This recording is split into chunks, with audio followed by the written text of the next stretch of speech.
Now to the final part of our special investigation into the impact of climate change on polar bears. An ITV News team has joined up with environmentalists on the edge of the Arctic to follow the bears' migration. They started their journey in Churchill before travelling east across a barren and frozen wilderness. Passing through Gordon Point, they headed on to Cape Churchill.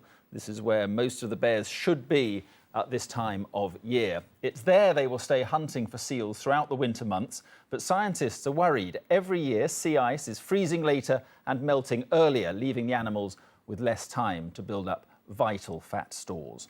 Our science editor Lawrence McGinty has been to see the harsh environment they call home to find out the truth about polar bears. Sunrise over the tundra just outside Churchill. But conditions change rapidly here, and before we know it, we can hardly see the tundra buggies through the snow. In this weather, it's too dangerous to travel alone, so we're joining a convoy of buggies moving the tundra buggy camp to Cape Churchill, where the polar bears are beginning their journey onto the sea ice. The snow flurries are now so bad you can barely see the buggy ahead of us in the convoy, let alone the trail. We're finding our way because the lead buggy is following GPS waypoints, a bit like the sat-nav in your car, except that out here there's no road map and no road. Progress is painstakingly slow as our driver Dave picks his way past snowdrifts and boulder fields along the shores of the Hudson Bay.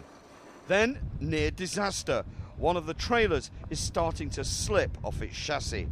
The solution is ingeniously simple. We shunt it back on with our buggy. Out here, in temperatures which freeze your fingers in minutes, simple methods work best.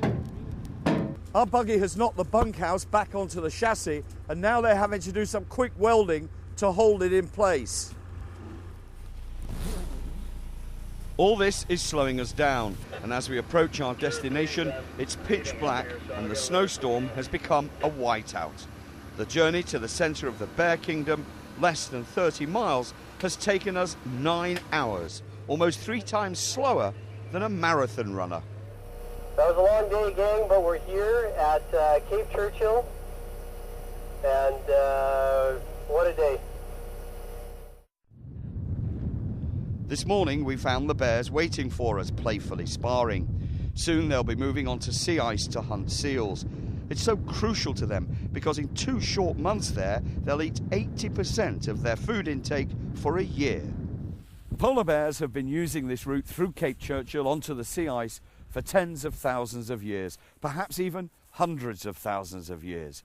But the sea ice round here is disappearing so rapidly, scientists predict that in 50 years or less, there'll be no polar bears at all around the Hudson Bay. Life will be impossible for polar bears by the time my kids are my age. The polar bears are already in crisis, and we simply have to read the signs from all the facts that are there and do something about this.